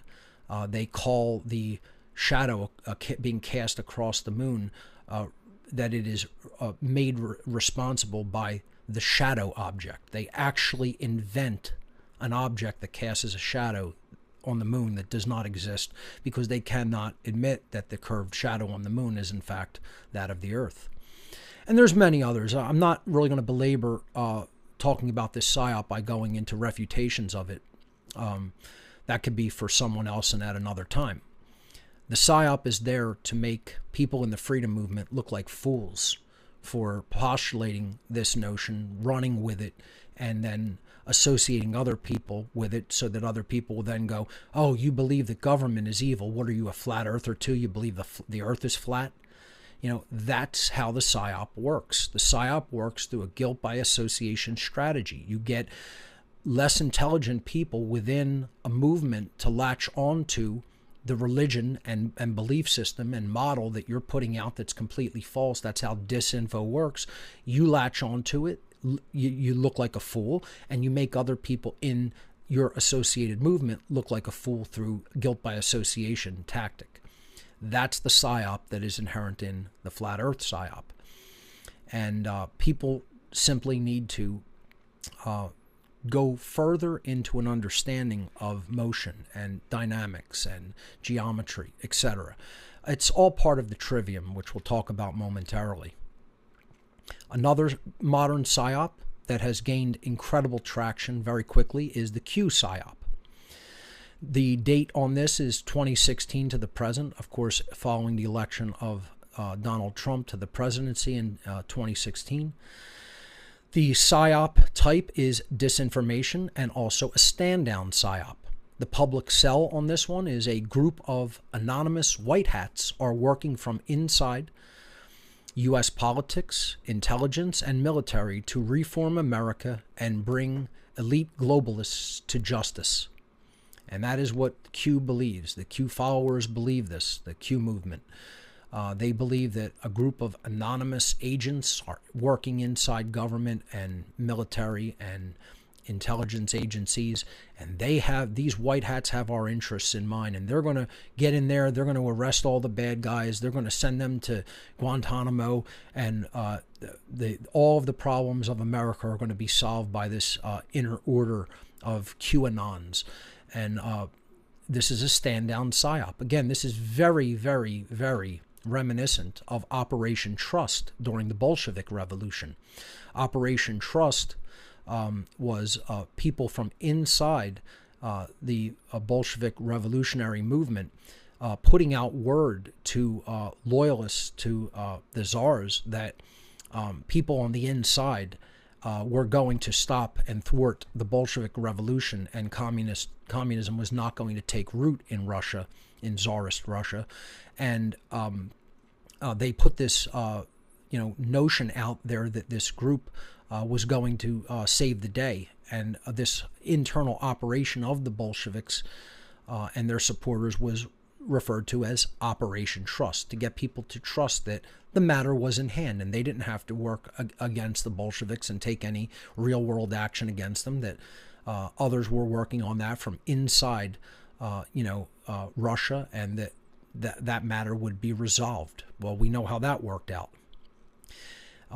And they're just bringing that same psyop back out in the modern day. Instead of Operation Trust, we now have Operation Trust the Plan, right? All they did is add 2 words to the psyop. It's not Operation Trust, it's now Trust the Plan. Just like trust the science, right? Just trust us. We have your interest in mind. It's all being taken care of. No action is required on your part. Stand down. Okay? So the true purpose is to make those who are opposed to globalism and totalitarianism stand down from real-world action because they believe Q and associates have the battle in hand. Secondarily, it is to associate those gravitating to the belief in this psyop with the general freedom movement in order to associate the freedom movement with those who are gullible, wishful thinkers, and even paint them as extremists as well, because people who believe this are pretty out there in their mindset and what they actually believe to be true regarding reality, regarding how anything works in this reality. It's sad. It's very sad. I find it as, again, they're preying on internal religious feelings in people. The same with Flat Earth, the same with the New Age movement, the same with the Q psyop. People want to gravitate to a religious belief system, and the sorcerers of our world are giving them religions. They're pumping out religions. They just invent new religions, and they're all false. They all have complete falsehood, paint people with false hope and false ideas, get them to create division, sow seeds of discord. That's all they do, because they're sorcerers, and they know how to manipulate, and they're doing it, and they're getting the job done. And unfortunately, this psyop is also ongoing, and people are just latching on to it often more and more by the day, just like the Flat Earth psyop. The religion of all, the father of all psyops, as I like to call it, is religion. Religion is the biggest psyop. It's all religion, right? All of it is religion. Every one of these psyops, and belief in them, belief in government, belief in authority. It's all religion. So the overarching psyop that has been with us forever is religion in general. The date of this one, the beginning of humanity to the present. The psyop type is a worldview psyop, a disinfo psyop, a stand-down psyop. You can go on and on. It fits into many categories, but worldview being the most overarching one. The public cell. God and spirituality is what our religious belief system states that it is. So it's going to tell you about the nature of reality and of God, etc. But, it's going to define it in their rigidly strict, in-the-box terms. And human beings that don't accept our worldview of God and spirituality are damned. That's really what religion postulates. It's the same thing in the freedom movement. You don't believe in Flat Earth? Well, we have now rigid divisions. You don't believe in Q? We have rigid divisions. It's to put everybody in a box and say everybody else is the enemy. And it works. It works. Religion to divide works. Okay? That's why they're making these new religions. Hitler was the good guy. The earth is flat. The founding fathers were the bad guys. Q's going to save us. The sorcerers of our world will do anything to keep us fighting with each other. The true purpose of the religion psyop is just that. To give to humanity a distorted view of God and spirituality, healthy dose of double quotes around both those words, to lead them away from the truth and to keep them fighting amongst each other so that they may be ruled more easily by the occult ruling class. The status, of course, with religious beliefs in general, whether they are traditional cultural religions or any of the new religions that are invented by the occult ruling class, the status of all of those psyops are ongoing. The New Age movement psyop, date early 20th century to the present, conservatively, probably even longer than that. The psyop type, it's a worldview, a disinformation, and a stand-down psyop, again, just like religion in general is. The public cell, a new system of spiritual beliefs and practices, offer human beings an alternative to traditional religion, to traditional cultural religious traditions. And that's ostensibly what the New Age movement is giving to people, but that's not its true purpose. Its true purpose, as I've talked about in my New Age bullshit series of presentations and seminars, is that the New Age movement is the new cage. It is yet another spiritual trap. It is a final cul-de-sac to prevent true awakening. I call it the final cul-de-sac before the gold mine.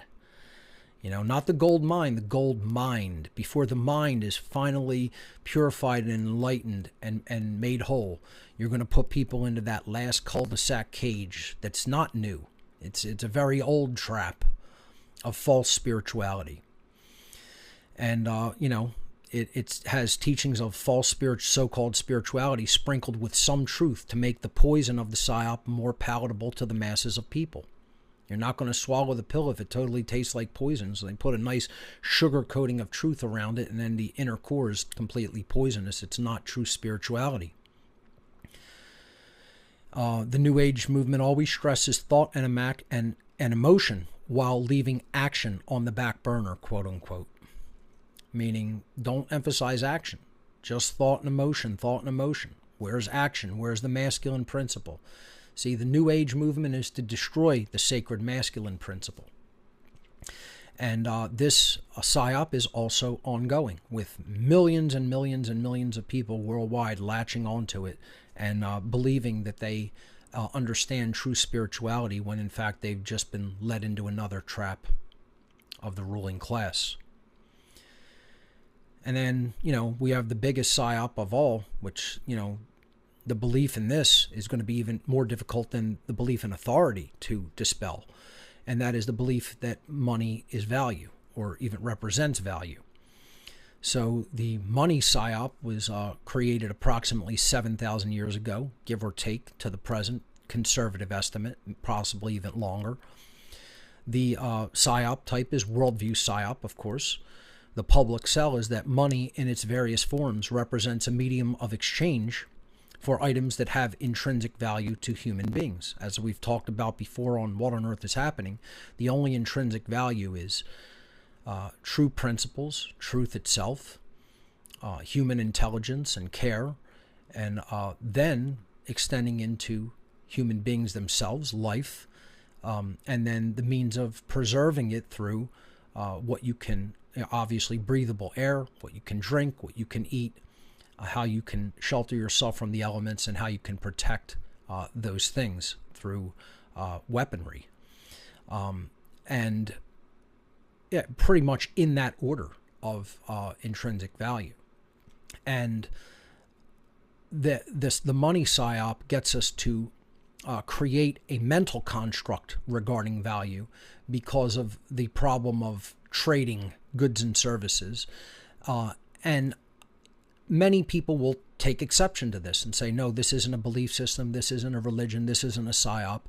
And again, it's because they are still, unfortunately, not at a level of consciousness by which they can simply understand that we are ultimately one human family. Anybody who is at that level of consciousness would not have the need for money and would not even invent it as a construct. So the true purpose of the construct is to create a control system based on perceived scarcity, haves and have-nots, greed, and a desire to control other people, to have power over others through a system of haves and have-nots. And higher consciousness does not do that. Higher consciousness would not do that. This is a lower consciousness mental construct that has been bought into because people ultimately aren't at a level of consciousness that they can operate without it. You know, and of course, I use money in the modern world. You know, it's almost impossible to escape, obviously. People who are alive today, because of the widespread belief in this psyop, must engage with it and use it, unfortunately. That doesn't mean that it really has any true intrinsic value, and it does not mean that it is not an illusion. It is still an illusory psyop and ultimately a religion. And that's a hard pill for most people to swallow, but it's still true. Then we have the second largest psyop ever, which is the belief in authority. You know, money is even more widespread than the belief in authority, because there's at least some anarchists that don't believe in authority. Hardly anyone does not accept the truth of the intrinsic value of money, even as a constructural medium of exchange. Almost everybody believes in the psyop of money, the religion called money. But this is the most destructive psyop that could possibly exist is the belief that some human beings have the right to rule and control others. So the psyop of human authority has been around humanity forever, since the beginning of humanity to the present, and it is a worldview psyop. The public sell in this psyop is a command/obedience structure is morally legitimate and absolutely necessary for humanity to function at all. Chaos would ensue without such a structure of authority. And again, all this is in the old world is kingship, right? And in the new world, it's government. So nothing changed. People believed in kingship and somehow thought that that was moral.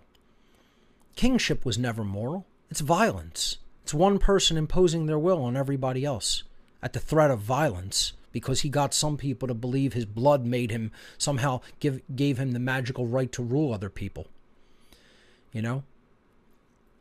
So all it did in the modern day is it diffused. And instead of being power and authority being vested in one person, it was vested in an oligarchical few people that are called government, that get to rule the lives of everyone else. It's always been immoral. It's always been based in violence, and it's always been nonsense. The true purpose of this psyop is to make people believe in and support the notion that some people have the right to command and rule others, and other people then, by definition, have a moral obligation to obey. Again, it's a command and obedience structure. This belief is the key factor necessary to keep humanity in a condition of perpetual enslavement. The belief in authority is the belief in the legitimacy, the moral legitimacy of slavery. The belief in the moral legitimacy of authority is the belief in the moral legitimacy of slavery. If you believe authority should exist, has a right to exist, is moral, has any moral legitimacy for its existence, you believe in slavery. You believe that people should be enslaved and that the enslavers of other people have the moral right to do it. And that makes you a complete immoral piece of trash, if that is your belief. By believing in that, that makes someone a bad person, a bad, immoral person. And people in the modern day should be absolutely hideously ashamed of themselves for buying into that psyop and believing in it and latching onto it like a religion and staying like a fish on a hook. Because that's what they are and that's what they look like, by accepting that authority is somehow morally legitimate. It never was, it isn't now, and it never will be. It's violence at the point of a weapon to coerce someone to their will. And that's all it will ever be. And again, the lack of imagination, human naivete, human ignorance cannot get us to see the truth. Because of those factors, we cannot, as human beings in the aggregate, see the truth of these psyops. So that's going to conclude the section on infamous psyops, ancient and modern. And of course, those last few psyops are still all ongoing, and with no sign of weakening or breaking down, unfortunately. So I don't want to leave people totally despondent, although this has been a pretty heavy presentation, quite frankly. It's very important to understand the mindset of our enemy and understand how they have gotten us to take their mindset and to believe what they want us to believe. That's how the mindset of the Satanist works, the dark occultist. They give us falseness. They give us their sick, psychopathic, immoral mindset. We buy into it because we're at too low of a vibration of consciousness to even be able to conceptualize truth, let alone integrate it and understand it in our lives.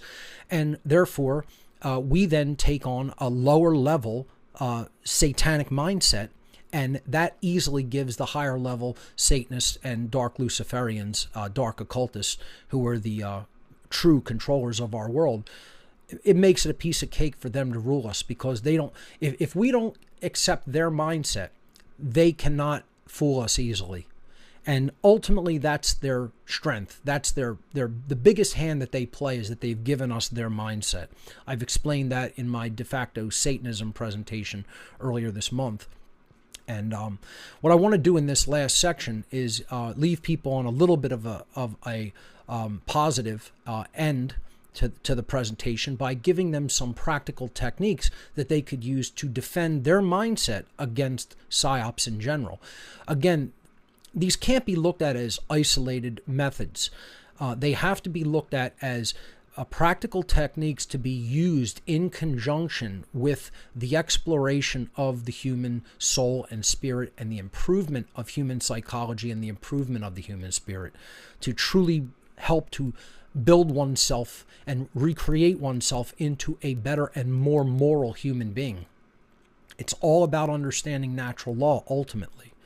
So specifically when it comes to PSYOPs, which largely work upon our view of self, our worldview, our mentality, our intelligence, our naivete, our fearfulness, all of these things, you're going to have to work on intelligence and shadow work to look at all of the things that have been shortcomings and failures within your own psychology, within your own makeup, within all of your own personal characteristics. And that's very, very difficult work. However, if we do it, we are going to form a powerful defense against PSYOPs and the sorcerers who wield these PSYOPs. So let's take a look at 3 basic overarching techniques that we could use as defense against PSYOPs. The first is the development of true self-respect. The human awakening process always begins with the development of true self-respect. You're not going to truly awaken unless you develop self-respect first. No one who doesn't have true self-love is awakened. And if we're buying into things that aren't false, how much could we truly love ourselves, right? So we have to re-examine ourselves. This is the process of leading an examined life. Stop lying to yourself, okay? Because if you're lying to yourself, that's not self-respectful. So the word itself, respect, is etymologically derived from the Latin prefix re, meaning again, and the Latin verb spectare, meaning to see or to look at. True self-respect means that we re-examine or re-look at aspects of ourselves, our worldview, our mindset, our beliefs, our behaviors. And then in light of seeing ourselves with new eyes and a new perspective, we will then willfully decide to change those things that have been shortcomings in ourselves. And in doing so, we are going to recreate who we are in this world. That's ultimately what real self-respect is. So that's the first thing that has to be worked on if people are going to come out of the mindset by which they are easily led into the belief in PSYOPs and are ultimately manipulated and controlled as a result of those beliefs. True self-respect is where it all starts. It starts and ends with that ultimately. See, we have to move into that higher form of love that we talked about at the beginning of the presentation. And that's what dispels fear. That's what dispels ignorance. That's what drives us to learn. That's what drives us to improve ourselves. And without enough self-love and self-care, that process doesn't really begin. So self-respect is where it all begins. And then we have to learn how to think, right? So these are part of true positive occult initiation practices, not the dark occult, but the light occult. And yes, there is such a thing. There are no official, worldwide, white lodges, right? We're scattered to the winds of the earth, the people who really understand the true positive aspects of the occult. And some of the people who do understand that are teaching those aspects. Part of true occult initiation, as I have talked about many times in my presentations, is understanding how to think. Again, true self-respect begins with not lying to yourself, not imagining things are as they are not. Right? You're going to not lie to yourself. You're not going to see the world through rose-colored glasses or be a doomer and think nothing could ever be changed or improved. Neither one of those mindsets are helpful. But then after you move past that place where you do have the development of some self-respect, then you have to really start working on your ability to discern truth from falsehood through learning the trivium. The trivium is a method of truth discovery. It's the true scientific methodology. In the classical sense, it was called the steps of grammar, logic, and rhetoric. Again, I've labeled them 1, 2, and 3 in this chart to show that it is a stepwise progression and you can't take them out of order. So grammar, logic, rhetoric. In the esoteric traditions, in the occult traditions, the trivium is known as knowledge, understanding, and wisdom. We build one on top of the other. And then in the modern sense, it's input, processing, and output, if you want to look at it from a perspective of a computer analogy. So the first step, knowledge or the lack of it. So there's either knowledge or ignorance. And knowledge doesn't mean that you fully understand what all of the information means. It means you've gathered all of the grammar, all of the information from disparate sources of information. Eclectically, you've gathered all that information together. So you have all the vocabulary, the grammar. Okay? It's the availability of information that we have access to, that we can bring together, and then we could start filtering, weeding out logical inconsistencies in the second step. The second step, again, is logic or understanding. That's processing all of that information and data. This is how real research is done. This is how real scientific investigation is ultimately done. The trivium is the true scientific methodology in the classical liberal arts education methodology. And it dates back into the ancient world, of course. So then once we process all of that information, we're going to understand it. And we're going to base our understanding or lack of understanding, if we don't do that step, that's going to inform our decision-making processes. This is what it means to have well-informed decision-making or poorly informed decision-making. That is going to be a direct result of that second step of the trivium. Have you gone through that information fully and with the correct methodologies so that you filter out incongruent information, you filter out things that are logically inconsistent, and you come to a correct understanding of them? And then in the third step, we're going to act upon that understanding that was then built upon in the first step on the information gathering. This is the step called rhetoric or wisdom, or the output step, putting our understanding out into the world through our behavior. That is human behavior, and that's going to present or create in the world wisdom or folly, wisdom or the lack of wisdom. Okay, that's going to be what generates the quality of human behavior. And then we get a result. The manifested reality on top of the 3 levels or the 3 stages or 3 steps of the trivium is going to be freedom or slavery, or in other words, order or chaos.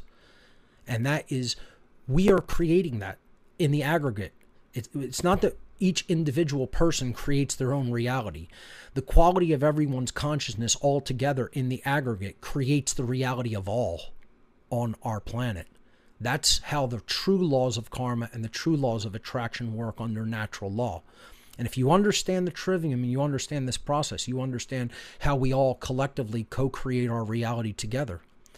Unfortunately, most people do not understand the trivium, have never been taught it, don't understand how it works, don't understand how natural law works, and they're co-creating blind. They're still co-creating the shared reality of all human beings, but they're doing it unconsciously and blindly.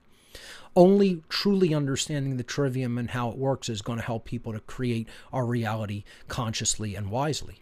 And again, that's part of the improvement of human consciousness.